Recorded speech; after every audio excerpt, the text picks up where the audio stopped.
Good for America. Time to go head-to-head, and John Stossel doing that. He says that outsourcing jobs is good for America. How is that, John? Because that's the dynamism that creates new jobs. We've lost 360 million jobs since 1992. But we've created 380 million jobs during that time, and that extra 20 million jobs comes from the freedom to send those jobs overseas. We save money on those workers. That gives us more to do new things with. The fear is that the cheaper labor gets abroad versus relatively expensive labor in this country, John, that we're going to see a lot more of this, and it will come back to boomerang. What do you think?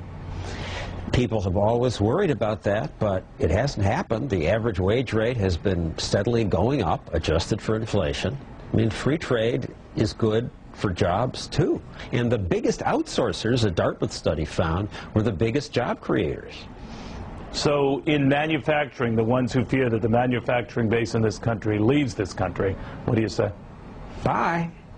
I mean, there's nothing wonderful about manufacturing jobs. And I think if you look at what we want for our own kids, that should answer the question. We don't want them working in a factory where the work is underpaid, not underpaid, sorry, where the work is very hard, it may be uncomfortable. We want them taking jobs as engineers, biologists. We think the service jobs are good for our kids. I think it's great if people in other countries want to manufacture things and we can import it and pay for it with our service jobs. You know, John, those who are against outsourcing say when a country loses its ability to manufacture stuff, to make stuff, whether it's on a factory floor or something close to it, the country loses its dominance.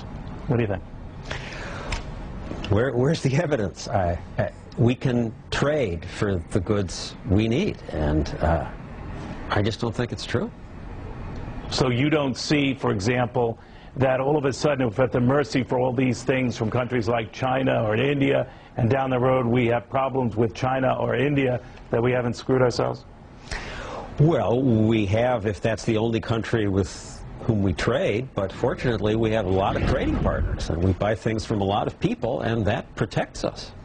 Very interesting views. John, thank you very much.